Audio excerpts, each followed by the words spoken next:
Good evening and welcome. I'm Debbie Walsh. I'm the director of the Center for American Women and Politics here at the Eagleton Institute of Politics. I also want to welcome you on behalf of Ruth Mandel, the director of the Eagleton Institute of Politics. So when we were planning tonight's event, it was a while ago. It was back in August, I think. And we saw it as an opportunity to celebrate the release of an important new book by three of COP's scholars: Kelly Dittmar, assistant professor of political science at Rutgers Camden; Kira Sanbonmatsu, professor of political science at Rutgers New Brunswick; and Susan Carroll, professor of political science and women's and gender studies, also at Rutgers New Brunswick. After all, a seat at the table, Congresswomen's perspectives on why their presence matters, is the culmination of a multi-year research project that involved interviewing women members of the 114th Congress.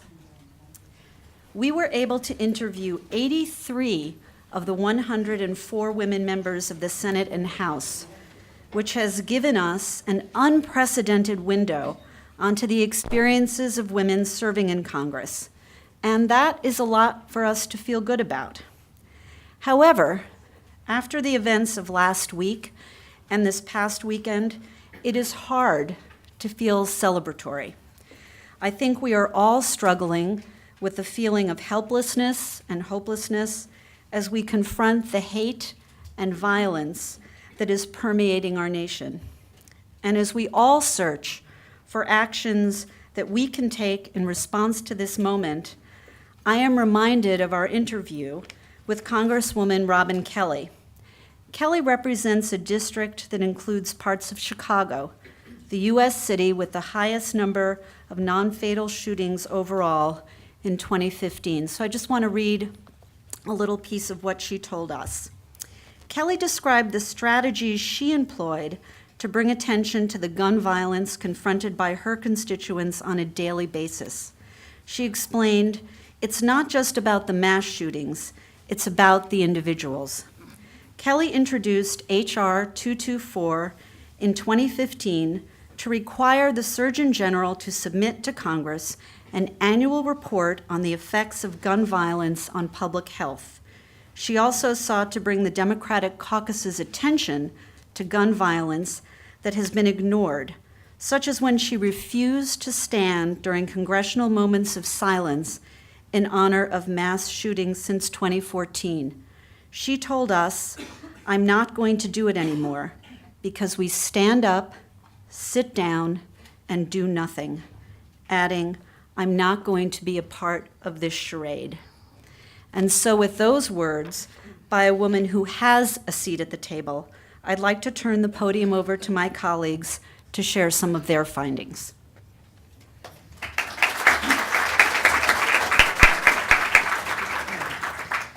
Well, welcome to all of you. What a crowd. We're impressed with the number of you who showed up to hear us. Thank you. Thanks for coming. I'm Sue Carroll, and like Congress, my co-authors and I operate according to the seniority system. So as long as serving, I get to talk first.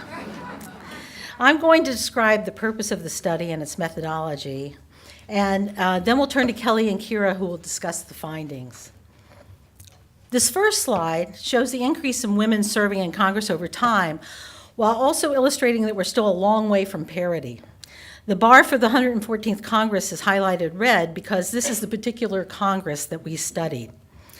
Both the scarcity and the presence of women in Congress was evident a month ago as we as a nation watched the confirmation hearings of Brett Kavanaugh and the testimony of Christine Blasey Ford.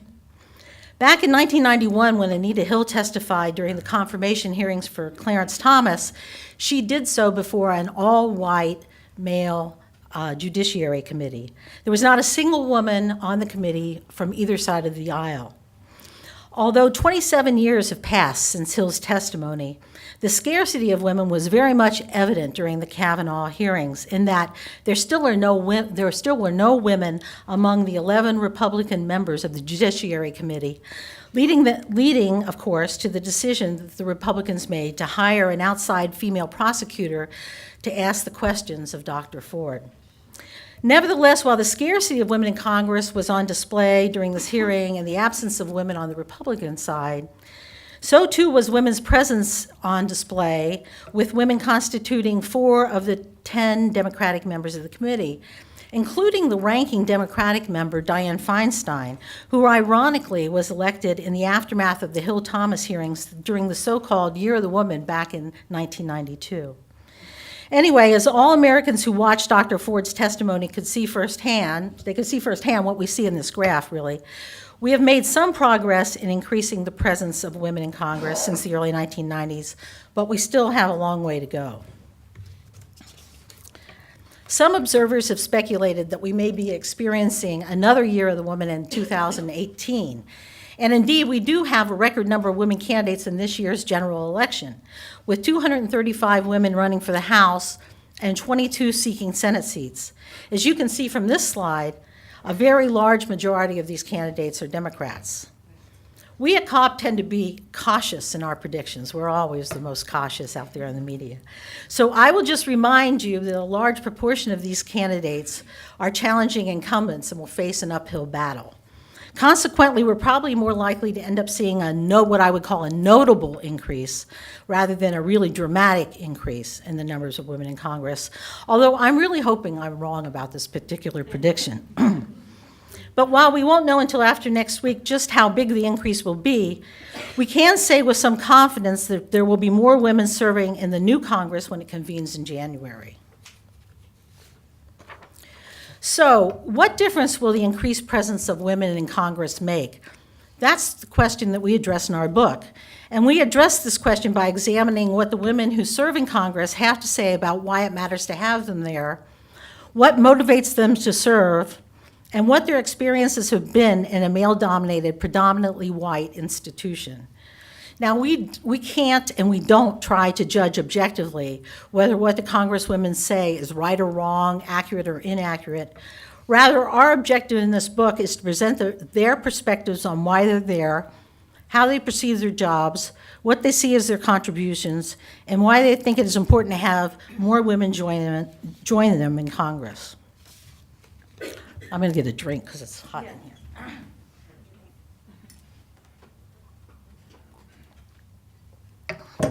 Our research, which is a project of the Center for American Women in Politics, let's see if I got the right slide up there.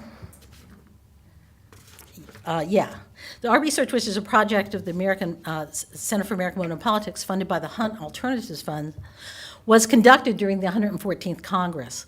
This Congress served in the last 2 years of the Obama administration leading up to the 2016 election. At the time, 19.4% of all members of Congress were women, just slightly fewer than the 20% who serve now. There were 84 women in the House and 20 in the Senate. And although both houses were under Republican control, with Republican members outnumbering Democratic members in both houses, the partisan distribution of women looked very different.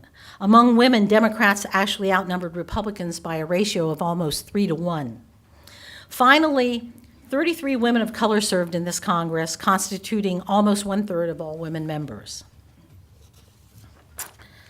Over a period of 1.5 years, we interviewed just over 3/4 of all the women who served in the 114th Congress. And I have to say, we're really proud of this response rate because it's so hard to get members of Congress to talk to you. They're just bombarded with requests, and some members simply have a no interview policy. You can't get through the door with them. It helped a lot that this was a project of the Center for American Women in Politics because the center is so well respected and has a lot of visibility and credibility among political women, including women in Congress. But despite this, we had to be relentless in our pursuit of interviews. And Debbie in particular, Debbie, our director, used every political contact, I think, that COP had to get us through the door. At the start of this project, I thought we would be lucky to get 1/3 of the women to talk to us.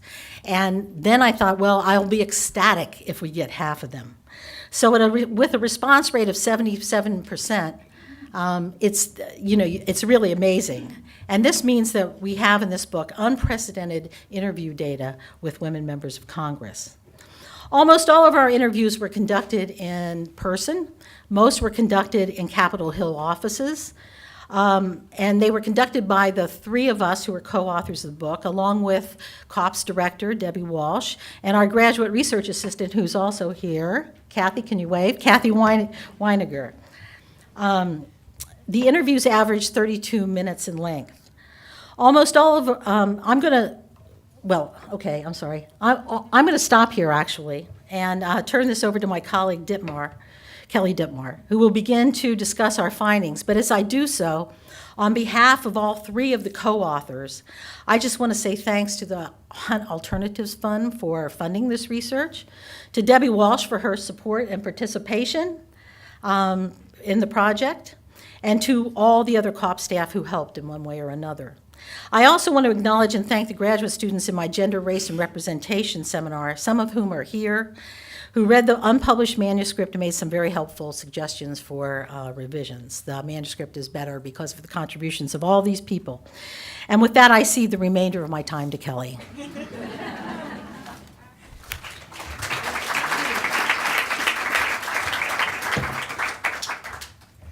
Thank you to Sue. Obviously, we're going out of seniority order because Carroll would be next. So, and I mean seniority in the expertise fashion, and wisdom. I don't have tenure yet. One of the things that happens a lot for those of us who work at the center and speak a lot about women in politics is that we're undoubtedly asked why people should care that women are underrepresented or men are overrepresented in American politics. And I often point out very quickly sort of 3 bullet points. One, it's about fairness and legitimacy. Secondly, it's about symbolic representation. You can't be what you can't see. And thirdly, and the one that's probably most persuasive to people, is that there is a substantive difference when more women are at the table or in office in sort of influencing how, where, and why women have an influence at that table is also an important part of our conversations that we have about women's underrepresentation. So today I'm going to actually start on that last point, but we will hit on all sort of that point as well as symbolic representation in much of what we're talking about. So I'm going to start on that point by actually reading an excerpt from the book.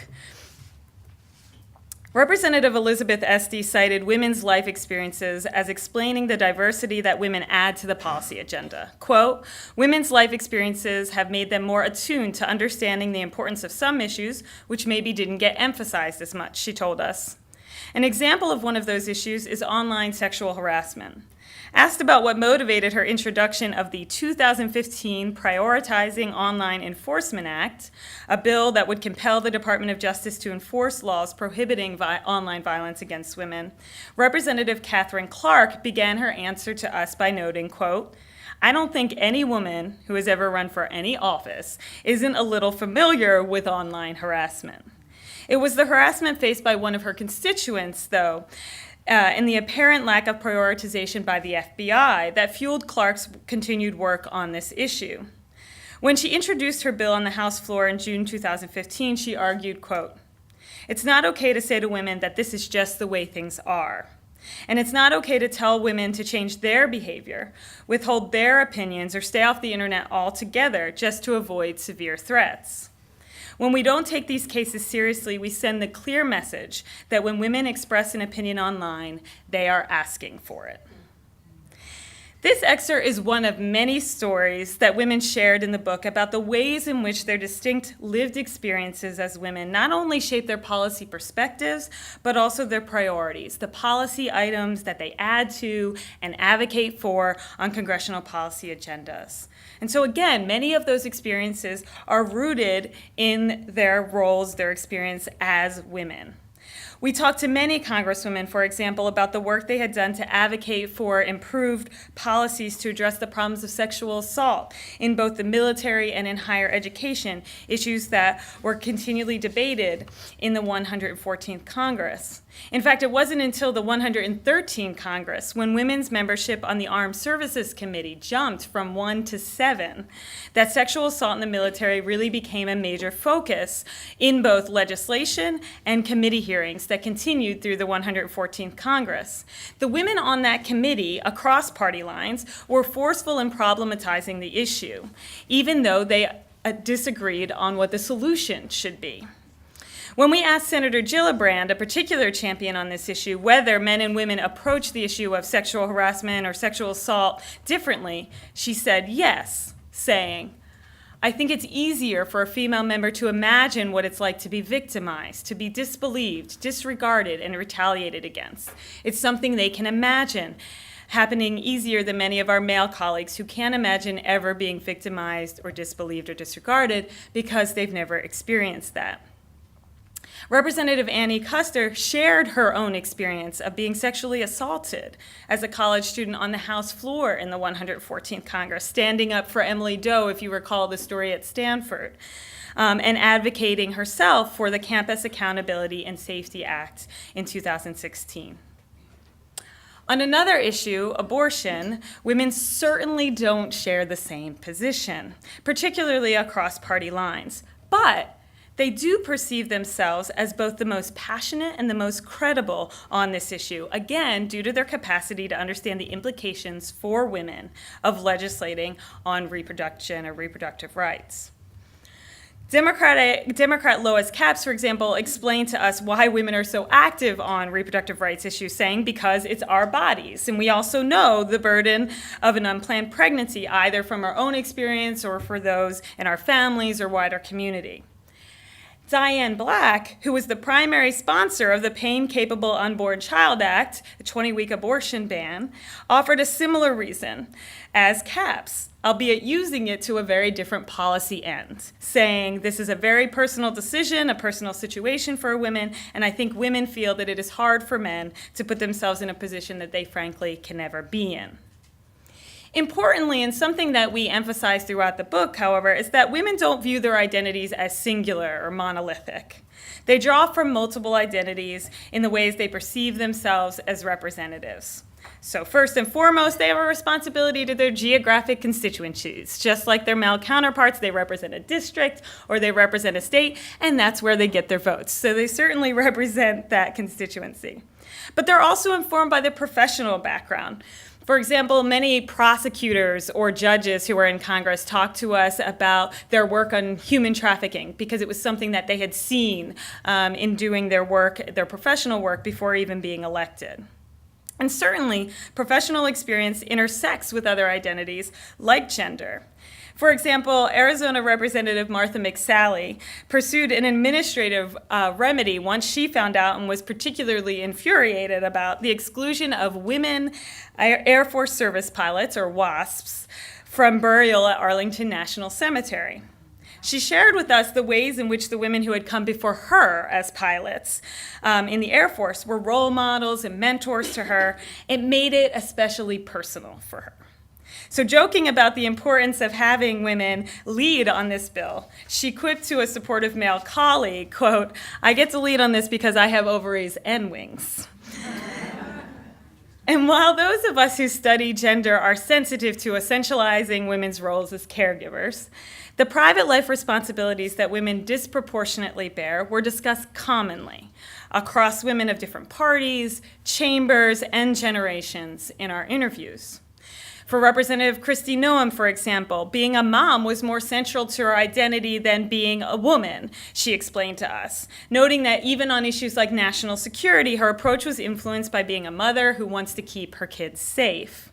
Representative Catherine Clark talked about taking care of her elderly parents and noted that juggling the roles of multiple care responsibilities was something that bonded some of the women in Congress together and also allowed them to bring an important voice to discussions around policy that would allow people to better juggle these responsibilities in addition to their day jobs, whether it be a member of Congress or a school teacher. And Representative Marcia Fudge reiterated the importance of integrating a sort of caregiver perspective into policy discussions, telling us, quote, I think it's really important that the people who are caregivers, that people who basically run our households, are the people who also make decisions about what goes on in those households. So consistent with our emphasis throughout the book on the interaction of these multiple identities shaping Congresswomen's influence, Senator Mazie Hirono also provided a good example of this in talking about her role in the comprehensive immigration reform debates that happened before the 114th Congress. And here she talked about the confluence of her role in orientation as a caregiver, as well as a woman, and an immigrant, and said, mine was the only voice in the Judiciary Committee that spoke for the importance of family unity in debates over immigration reform. I brought that voice, not only as a woman, but also as an immigrant. And that's why it's so important that we have diversity of these types across our committees. When we did ask women of color specifically if they felt they had a distinct agenda, as Black women, as Asian American women, as Latinas, for example, they emphasized that while they perceived themselves as having an expanded agenda than their white counterparts, that the most significant influence they had on policy was the perspective that they brought to it. For example, multiple Black women emphasize the importance of addressing distinct health challenges confronting Black women. Representative Robin Kelly ensured that those health issues would be addressed in her role in the Congressional Black Caucus's Health Brain Trust, where she brought those issues to the top of the agenda. Importantly, though, women of color also pushed for delineating the challenges distinct to women of different racial and ethnic backgrounds, instead of lumping these issues together as affecting women of color in some universal way. And we saw this when women would say to us, like Robin Kelly, for me, I'm concerned especially about violent crime. That's something that affects my community. She said, for Latinas, immigration might be more important or might be more distinct. And Representative Linda Sanchez agreed when she was interviewed by us. And she said, look, immigration policy and separating families, most white women don't have to worry about that, but Latina women do. Most African American women don't have to worry about that, but Latina women do if they have a family of mixed status. So there are certain issues that are unique to Latina women. Another example of this, oops, sorry, I lost my page, is that women also help to disrupt expectations. So we were concerned about making sure that we weren't telling a singular story about women in Congress. And as I mentioned, they shared with us that they don't present a singular perspective. But they tried to give voice to those who might not have a voice in Congress. They also tried to challenge the ways that members of Congress, as well as those in the public, looked at issues. And so some of the women of color said, we just had to teach and educate those who are our peers about what it was like or what it meant to be a woman of color. So Senator Hirono challenged expectations that Asian American women were demure or quiet, saying, I would swear, and people would be surprised at that, right? Representative Roybal Allard described helping her colleagues to distinguish between Latino communities. She said, when I first got here, there were only 3 Latinas. We came from different places and different backgrounds, but I had to explain to my colleagues on both sides of the aisle what the difference was between me and Nydia, herself a Mexican-American, and Nydia Velazquez, a Puerto Rican-American. And Linda Sanchez, as the youngest Latina in Congress, shared a story which I think clearly elucidates the ways in which women not only change policy agendas, but disrupt institutional norms just by being there and doing their jobs. And so when Linda Sanchez entered Congress, in the 108th Congress, she was 33 years old. She was provided a stark contrast to the 409 white men who served at that time. Also contrasted the average age of members of Congress in that Congress, which was 55 years old. And she recounted being stopped repeatedly at security checkpoints, being asked to show her member identification despite wearing her member pin and all of that. And she said that this was humiliating. And so she took action. First, she called out one of the security guards for reinforcing norms of who should or could hold congressional office. She explained, quote, "One day I got really annoyed. I looked at the policeman and I said, you know, white men are not the only members of Congress. There are women who are members, there are Hispanic and black members too." Soon enough, she then took her complaints to the top. She went straight to the sergeant at arms, recounting to us, "One day I got tired of it and I marched into the sergeant at arms office who's in charge of security for the complex. And I said, hey, look, I'm not asking to be treated differently than my colleagues. I'm asking to be treated the same. Because this is humiliating when you're walking with constituents and the Capitol Police don't treat you like a member. How are your constituents supposed to have faith and confidence that you are taken seriously?" So the sergeant at arms did take action. He circulated a photo of Representative Sanchez among the Capitol Police. He warned them not to ask for her identification again, and things got better for her from then on. But even in 2016, when we interviewed her, she wasn't convinced that new women members weren't subjected to the same type of skepticism. And so her story provides a concrete example of not only how stubborn the image of congressional leadership is, but also how important it is to have women disrupting that image. She said to us, "I feel like you have to kind of push the ideas that members of Congress are diverse so people's thinking and attitudes change." And so we talked about policy impact. This is a way in which the women also affect attitudes, right, and images and expectations of Congress. And women also push for even more concrete changes in institutional structures and rules. We spend more time in the book on this, but I'll just point to a few. Most recently, this wasn't even in the book, Senator Tammy Duckworth changed the rules so that you could bring babies to the Senate floor, right? So it took a woman who was nursing, who had just had a child, to push for that rule change. We also talk about women pushing to get a bathroom off of the House floor, something they didn't have. This was because the institution and the rules were created and built without women in mind. And so these types of changes, changing a dress code or changing the pool policy, I can talk about that later, may seem trivial, but creating policies and structures that better accommodate the demands and realities of women's lives not only make it easier for women to serve in the present, but create the conditions that might reduce barriers to women's representation and their interest in becoming representatives in the future. So I talked a lot about diversity of women, and Kira's going to take the next stab at talking about partisan diversity and how partisan factored into the responses that we got from the women in Congress. So thank you.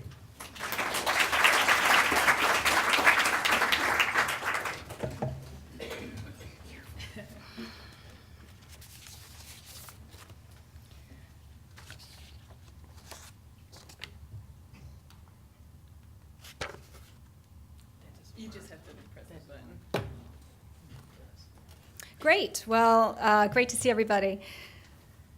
So one question driving our research, as Kelly mentioned, was about political party and partisan differences. And you hear a lot about, are women the solution to partisan polarization? You may remember a few years ago, there was a lot of attention in the news to the role that women played in helping end the government shutdown. And so the conventional wisdom right now seems to be that women are more bipartisan than men. So we wanted to know, with our interviews, how do women see the situation? Do they think women are more bipartisan? And what we found is that a majority of the women we interviewed said yes, they see it. They think women are more bipartisan. Not everyone, not all women agreed with that idea, but most did. And so that helps confirm what has, I think, become the conventional wisdom. So we asked the women who think that women are more bipartisan why they think this is the case. And they had a couple of suggestions for why it is that women are able to be more bipartisan. And the first set of explanations has to do with some of the female-dominated, or actually female-only spaces within Congress, and activities that bring women together as women across party lines. And so one example of this is the annual Congresswomen softball game. That's the picture of them in their uniforms there. This is a game that is a fundraiser for breast cancer survivors, and interestingly, the women play together, Democrats and Republicans, on the same team. They play against women representatives from the media. And as some of the women we interviewed explained or pointed out, the men in Congress also have a game. It's a baseball game. But the way they do it is that the Democrats play against the Republicans. And so this was pointed out to us as something that's a little bit different about the way women in Congress do things. They also talked about some travel opportunities, some congressional travel where women have come together across party lines and gotten to know each other a little better that way. And as you may know, for many years, due to the leadership of Senator Barbara Mikulski, women have been dining together in the Senate as a group for many years. They see this as a way to build trust and get to know each other on a personal level. And these kinds of opportunities can lead to bipartisan collaboration. Many women in Congress also told us that they see women as more collaborative. For example, Senator Susan Collins told us that she thinks women senators are more collaborative, and that this is the reason we see more bipartisanship among women compared to men in Congress. She wanted us to note, as you can see in this slide, that women don't all share the same political views, that they don't all have the same ideology, but she sees a work style, kind of a tendency there. And we also heard that women are more interested in making a policy difference than they are in personal ambition or ego. And this belief about work style is rooted in the idea that men and women enter politics for somewhat different reasons. And this idea comports well with our previous research, that women are more likely to enter politics because of a policy concern. And Representative Anna Eshoo told us, I don't think women come here to be somebody. I think we come here to get things done. So this motivation may make it more likely that women are able to find ways to collaborate. Although I have to remind you, not everyone agreed about this idea of bipartisanship. Some women told us, I would love to be able to tell you, but I don't see it. I don't think women are more bipartisan. And some women told us, I work with a lot of men across the aisle, so I don't think there's a gender difference there. Interestingly, some of the Democratic women we spoke to reminded us that there aren't that many Republican women there to work with. And this is clear if we look at the percentage of women within each party. So the blue bars are the percent of Democrats in the House who are women, the red, the percentage of all Republican House members who are women. And so you have a much greater presence in terms of raw numbers and in terms of percentage, Democratic women compared with Republican women. There's a real big difference there in terms of numbers. This can make it harder for Democratic women to find Republican women to work with. And so while I have this slide up, I want to note that there are real policy differences that affect women by party, and we talk about these in the book. Kelly mentioned some of them, and our interviews did touch on many of the issues in the 114th. We could look at reproductive rights, immigration, and not necessarily seeing a lot of bipartisan progress among women on those issues. So those policy divisions are real. And women in Congress differ by party on many policy views, and they have been affected by the situation of polarization. One interesting story that I have to share with you, though, is a story that we heard from a conservative member, Republican Marsha Blackburn from Tennessee, and pictured next to her, Carroll Maloney, liberal Democrat from New York. You might think it's surprising that these two women would be together in Congress because Blackburn actually chaired the select committee investigating Planned Parenthood and has worked very hard to close down Planned Parenthood. Carroll Maloney, staunch, longtime reproductive rights advocate. Okay, so really different positions. Here they are working together on the National Women's History Museum legislation. Maloney sought out, actually, wanted to find a very conservative Republican to work with and had a personal relationship, actually, with Blackburn. And they teamed up on this. So that's an interesting story. They're very proud of that. So even on some of the most contentious issues, we do find some examples of women working together. Now, I want to spend the rest of my time talking a little bit more about our findings about how women experience the institution. And one of the things that surprised us the most, actually, is that one thing women see uniting them is that they all reached Congress as women. And they see that as a challenge. And the reason we found that surprising is that this is an area where political scientists have largely concluded, it's a level playing field and there are no challenges anymore for women reaching Congress. But they see this as something that unites them. They think that the way they got there, they succeeded in a male-dominated arena, and that this is a thread that they have in common. I think it creates some camaraderie. Regardless of party, they often have to overcome sexism on the campaign trail. Now, some of the women who've been in the institution a long time pointed out that things have changed and things have gotten better for women, but this is still an area that needs some work. These challenges can continue within the institution. Sue mentioned the absence of a single woman on the Republican side of the Senate Judiciary Committee recently. And as you may have seen, Grassley, the chair of the committee, said, well, it's a lot of work, so maybe the women, don't want to do the work.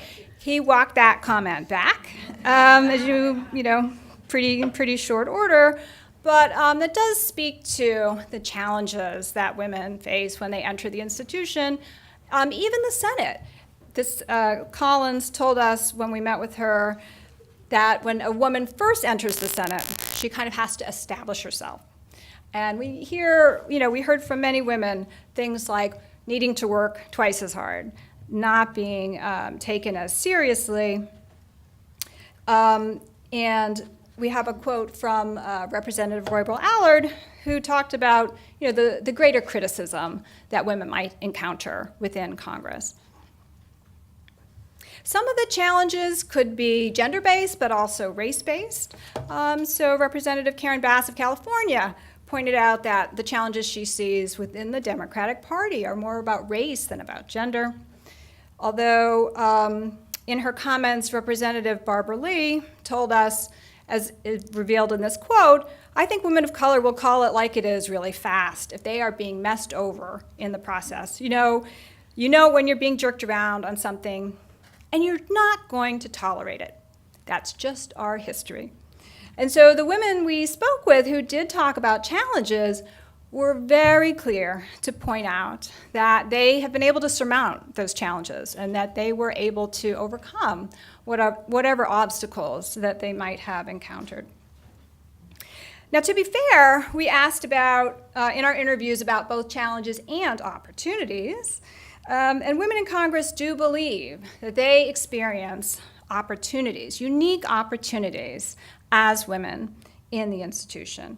Across party lines and chambers, women in Congress see an opportunity to encourage more women and girls to be heard in politics. This was articulated very poignantly by Joyce Beatty of Ohio, who said when she was young, she never thought she would end up in Congress. And she talked about how meaningful it is for her as an African-American woman to go back to her district and to go to community centers and schools and be able to tell people of color and African-American girls that they can aspire to be in Congress themselves. And that's a very meaningful opportunity that women see. There's also an opportunity to influence little boys.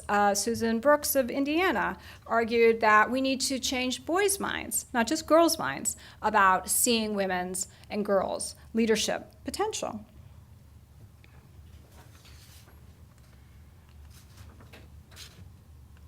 Women want to see more women in Congress. They want to pave the way for other women to get there. As Donna Edwards pointed out, we're just not to scale. There's not enough of us, period. We heard this from Democratic women and Republican women, and even the Democratic women thought there weren't enough Republican women in the institution. So in conclusion, as Sue mentioned, we look at our numbers.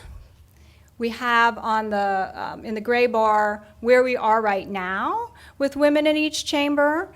And then the question is, are we going to scale up, and to what extent? So we are, we're not sure. That's based on political kind of race ratings. So we're not sure what's going to happen next week. We can't tell you how many women there will be when all is said and done.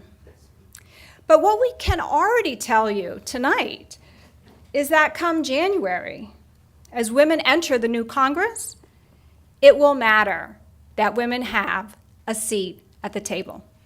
Thank you.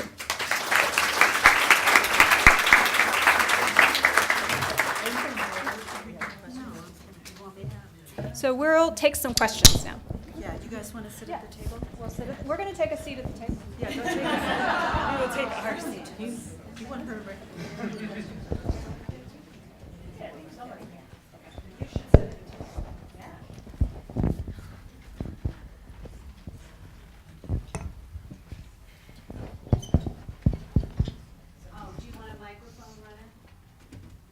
Oh, good plan. Hallway that can step in. Because of the online. So you can brew your really smart questions. So people should raise their hand. Very wonderful talk. I'm wondering if there's been a study of the professional backgrounds of women who run for office as compared to men. I'm assuming there's a big discrepancy in the two groups. I'll answer that. We've done a lot of research over the years at the Center for American Women in Politics. This is the senior person talking, the one with the seniority. A lot of it's on state legislators, in addition to some work on women in Congress. And just as the workforce is sex segregated, that women are concentrated more in certain occupations than men in others.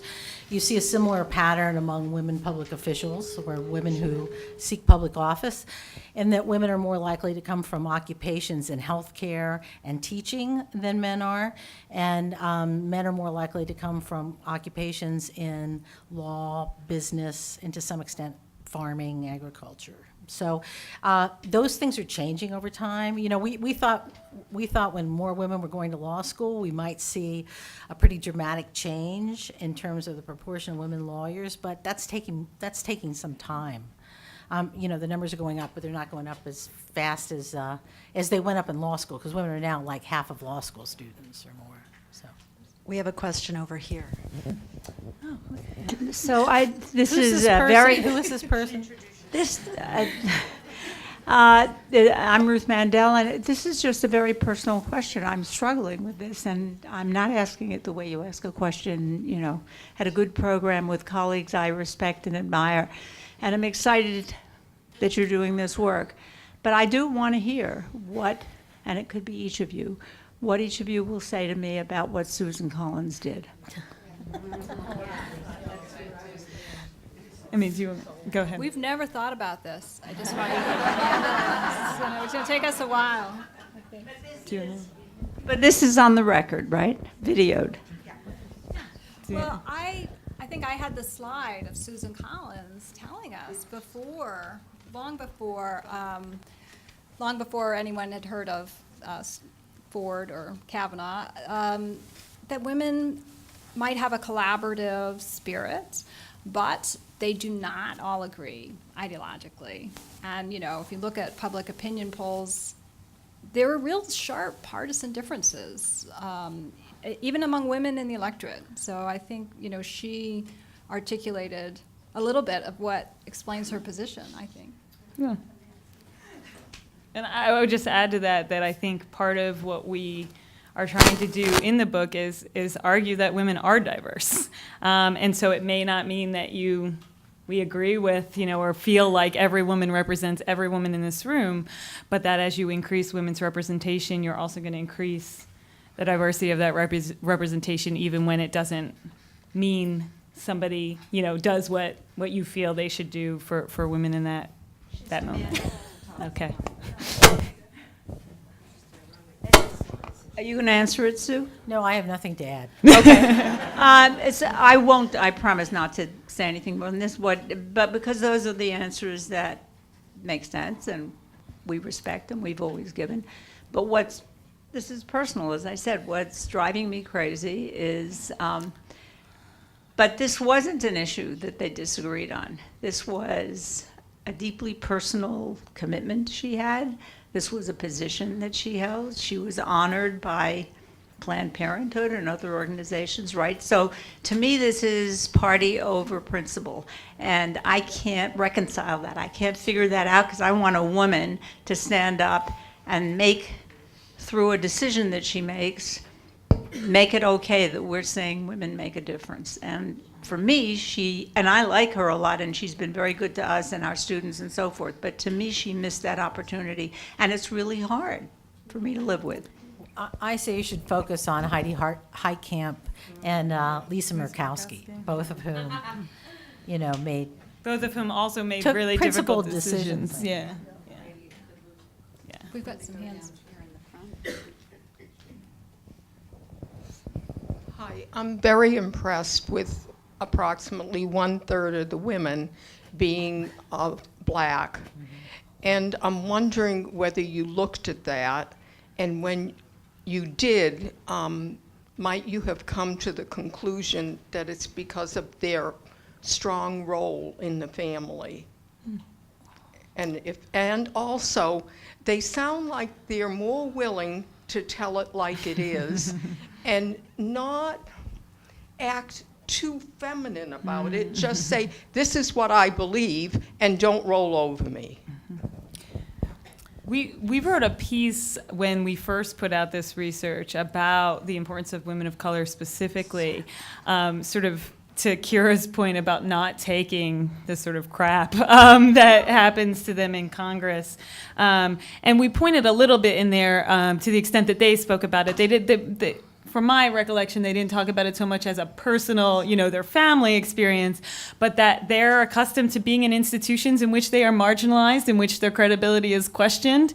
That is particularly true of women of color who are extremely underrepresented across positions of power. And so that this was just something they were accustomed to fighting and that they wouldn't put up with it, even within their own party, which was notable, particularly among the women of color we spoke to.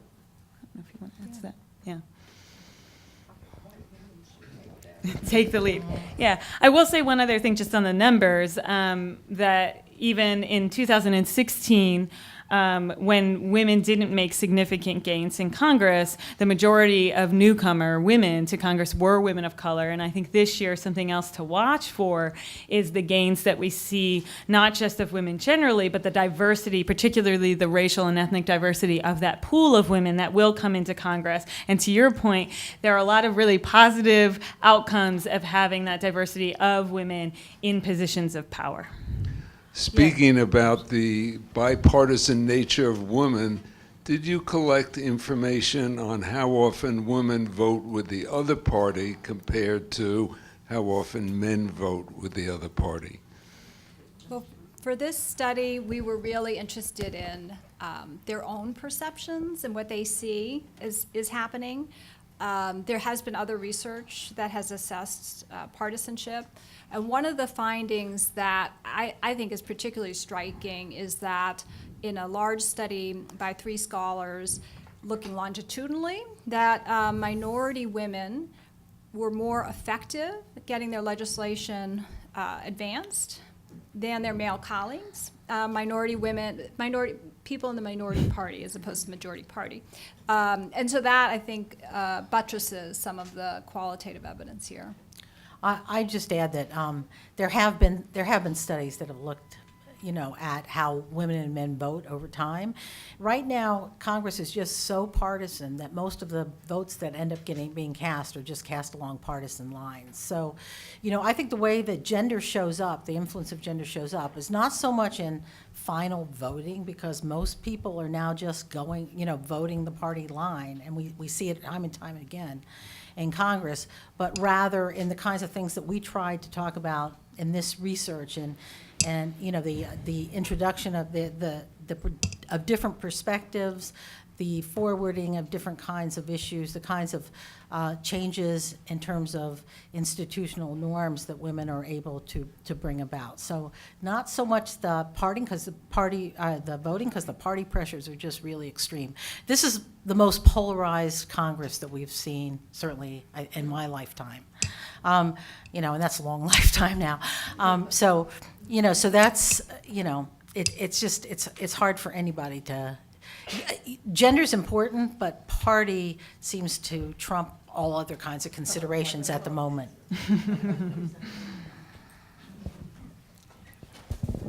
Hi, I enjoyed hearing about the study. It's fascinating. But I have one question about that Kira, you spoke about it, about women's influence over the male counterparts, excuse me. In 2003 timeframe, when the Iraq War was voted on, I remember Hillary Clinton was someone who went to the war side as opposed to whatever of a direction one might go in. How will the next Congress, how do we as citizens judge the next Congress to see that women are getting more of an influence, and what are the signs that you would be looking for? Sure. I mean, so one thing is actual sort of the power, the formal power that they'll hold. If the Democrats take the House, if that happens, then we will see a pretty significant shift in the gender makeup of those in committee leadership as well as overall leadership. Right now, there's a real dearth of women in Republican leadership and Republican committee chairwomanships. And so that will change. So the literal balance of power for women and where they can make an influence will be much more directly on agenda setting. What comes to a committee, how do they set up hearings, and how do they shape the agendas in that way. So that's one thing to look for. And then one other piece of it, as I mentioned earlier, is also thinking about the diversity of perspectives. So again, we're talking a lot about how are they changing the conversation in the agenda. Well, we're going to have, and this is pretty certain, we will have the first Muslim women in Congress. We will have the first Native American women in Congress in 2019. So in addition to thinking broadly about the influence of women as they increase their numbers, it's also thinking about the types of viewpoints that women will bring to the agenda. So it's not one singular effect, but it's how are they influencing across different spectrums and across different committees. And one thing we were talking about earlier today, though, is the Republican women are probably, will be lucky if they kind of hold their numbers in the House. They're probably going to go down a little bit. So that partisan imbalance among women, we're going to see continue. So that's a real, that's really unfortunate, I think, for Congress as a whole. Yep.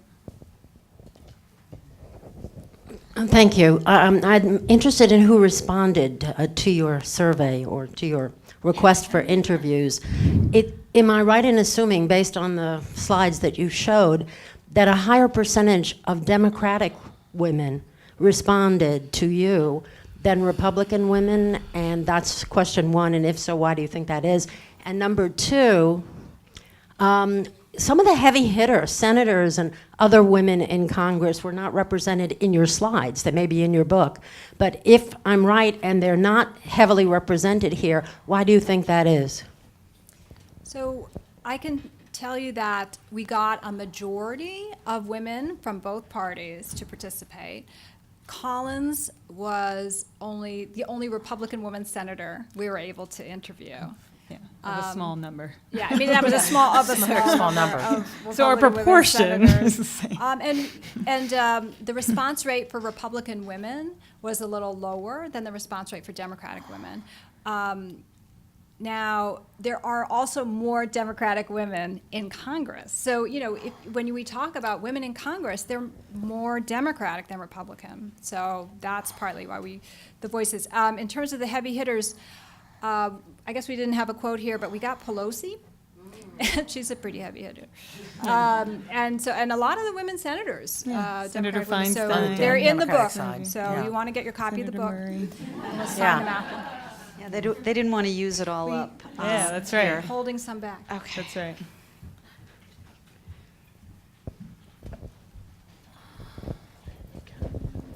Hello. So why is it that there seem to be fewer Republican women in Congress, or at least running for office? Because again, typically the stereotype is that the white woman is more affluent, more conservative, is looking to keep things status quo, and is that the reason why? Because they're comfortable with how things are, or they're content with letting men make the decisions? I would love your feedback. Sue's ready. I'm going to take a historical perspective on this. If you go back to the early 70s, you see that the representation of among women of Republicans and Democrats was very similar in Congress. In other words, we didn't have the kind of imbalance that we have now.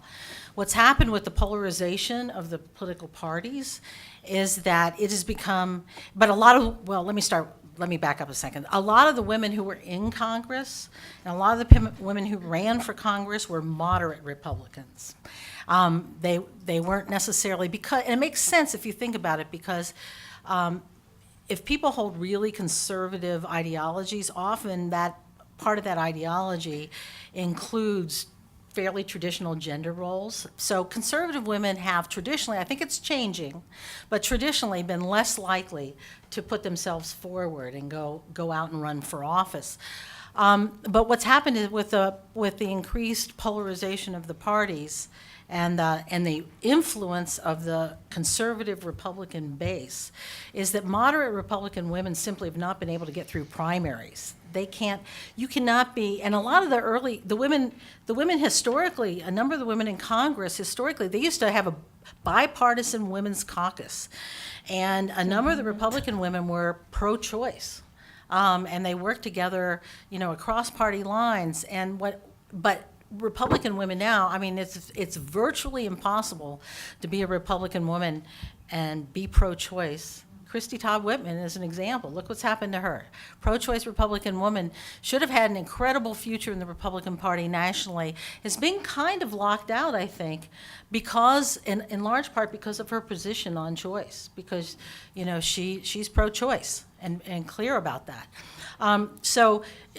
Her story has been repeated all over the country in the case of other women where moderate Republican women just have not been able to get through, particularly Republican primaries, which are dominated by very, very conservative voters, and pro-choice Republican women simply, don't even dare run, I think. And it's true on the other side. I mean, it's very hard if you're a pro-life Democratic woman, too. I mean, the parties have just become very polarized on that issue, but it's a very good question.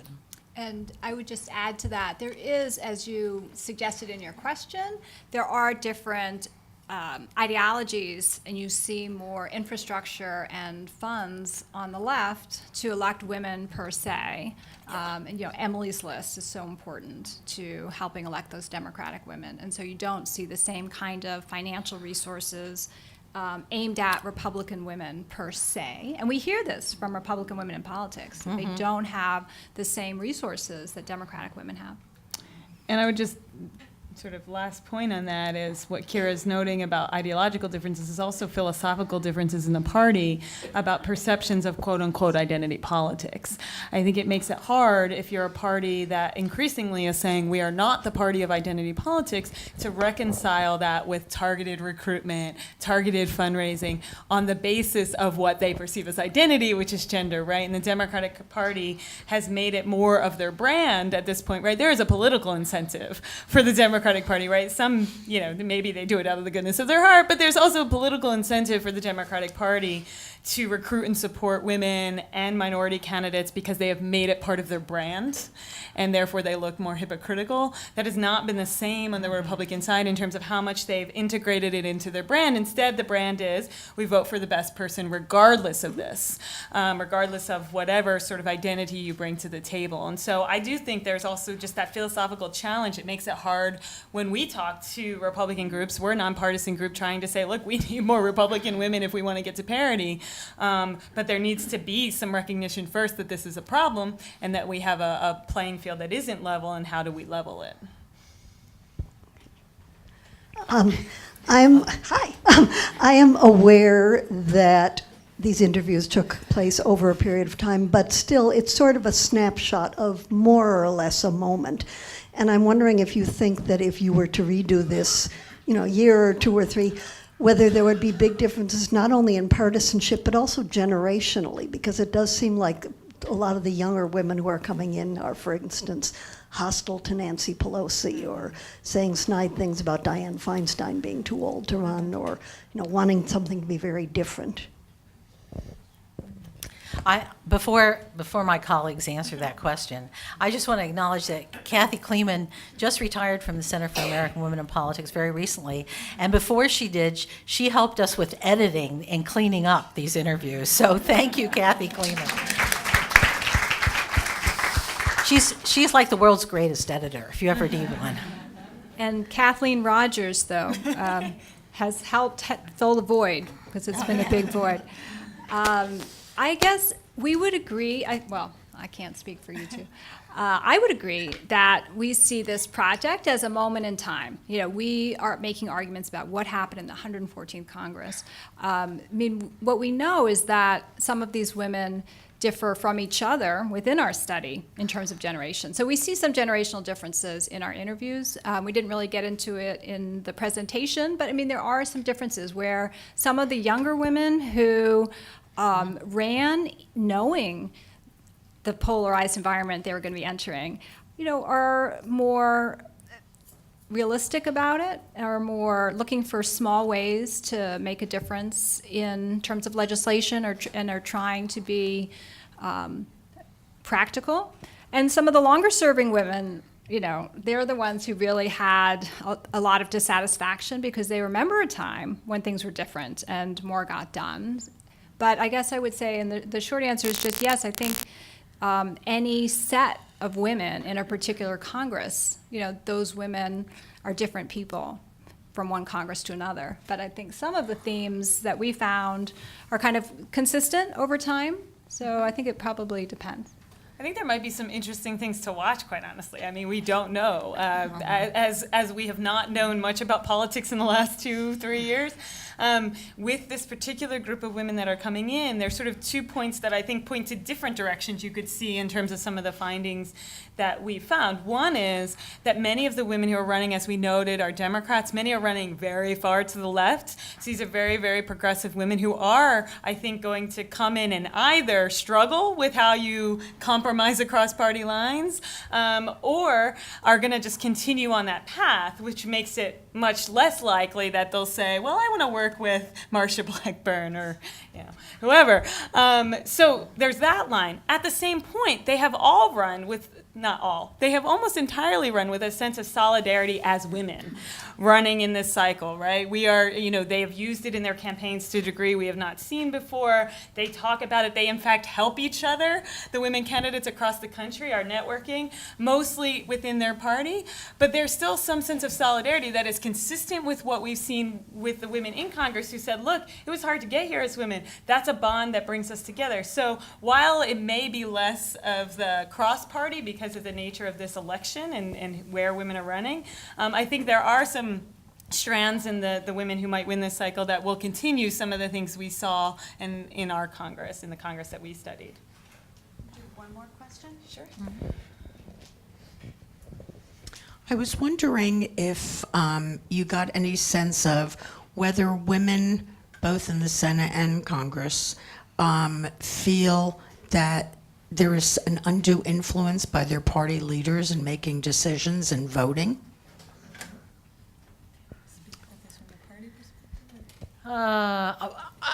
It's hard to get people to criticize. These interviews were all done on the record, and they could go off the record, but basically, we identify them by name. It's hard to get women to criticize party leaders or anybody in Congress to openly criticize their party leaders. Do I think there's some dissatisfaction? Oh, absolutely. I think there's some dissatisfaction here and there, but it's very, we don't have a lot of that in the interviews, do you think? Yeah, I mean, there are a couple of sort of smaller examples that they were willing to talk about, and some of them were older, right? It's easier to do that. Oh, yeah, that's true. So, Kay Granger saying, and she's a Republican from Texas, saying, Newt Gingrich would call me when he needed a woman on an issue, and I had to call him out for that, right? Sort of trying to use me as the Republican woman on an issue. So more about the orientation of being one of few women in the party and how the party leadership's orientation to that. But of course, that was... she's talking about the 1990s. Talking about an old leader, yeah. So I think it's a little easier to do that when somebody's no longer in power and no longer determines your committee assignment. But I do think there were also some instances where maybe it wasn't the party leaders, but where the women were talking more generally about who was setting the agenda and how they had to step in and intervene. And we had some examples on certain issues where they would say, the men didn't even think about this. And we had to be sure that we brought it to the forefront. So it wasn't so much about party leaders, but maybe a committee chair or somebody in the CBC talking about an issue that didn't bring sort of a perspective of women to the table. CBC is Congressional Black Caucus. We were also there at a specific moment when some of the Democratic women thought Kathy McMorris Rogers was overlooked when Boehner unexpectedly stepped aside from his speaker role, and there was a leadership scramble and her name wasn't surfacing. So some of the Democratic women brought that up when we were there. We have a question from online. Oh. Well, we have to take an online. One-on-one question. We're very savvy. So this will be the last question. All right, sorry. This question is from Iris Boss, and she asks, with that in mind, with some of the points you were making, do you expect to see an increase in Republican women sort of claiming identity politics moving forward as they confront this need to increase Republican women's representation? We have to have Kathy Weininger answer. Yeah, we should have Kathy. So I'll look at Kathy while I'm answering. I don't expect necessarily, at least if we're looking at how Republican women have campaigned this cycle in comparison to the Democratic women on the campaign trail, there's a pretty significant difference. There are ways in which the Republican women have used gender and talked about being women here and there, but for the most part, if you look at, again, a Marsha Blackburn, a Diane Black or a Kristi Noem who's saying, I'm not running as a woman, I'm running to be the best governor, I'm running to be the best senator, I don't run on my gender, they've made these very explicit comments that is really in contrast to a lot of the Democratic women who have been saying, look, my gender is a value added to my candidacy. It's something that we should want and have in Congress or in the governor's office. So I don't see a trend changing there. What do you think? Yes, no? The reason we're looking at Kathy is because she was our graduate research assistant on this project for a couple years, and she is writing her dissertation on conservative women in Congress, so using some of our data. So answer the question.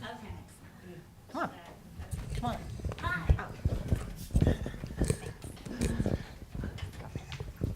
on. So I agree with what Kelly has said. I also think that I think we have to look at what party leadership is thinking, and I think that in the 114th Congress and leading into the 114th Congress with Barack Obama as president and the war on women rhetoric that was going on, I think that Republican Party leadership really sort of did want to have Republican women at the forefront talking about issues and how Republican issues are actually benefiting women, right? I don't know that will happen going forward, right, with sort of explicitly gendered rhetoric from the White House that doesn't seem to be hurting Republicans right now.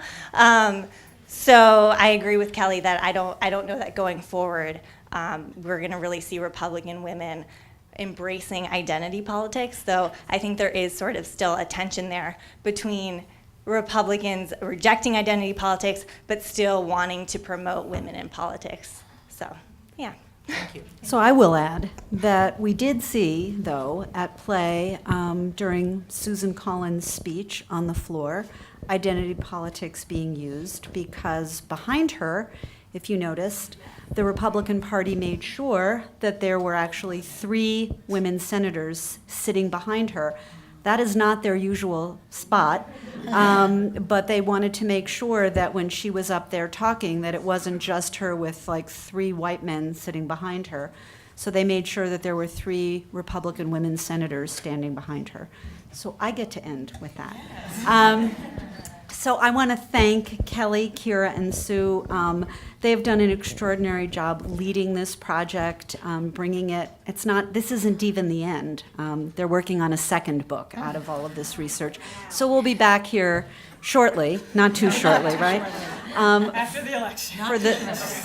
For the second book talk. I want to thank all of you for coming out tonight. And I do want to say that they are happy to sign copies of the book. They're going to stay seated right up here, so if you already bought your copy, bring it up. But there's still a chance to buy one. We're selling them. They make fantastic holiday gifts. Halloween. Wherever you're going for Thanksgiving, it's a lovely hostess gift. So again, join me in thanking the 3 of them.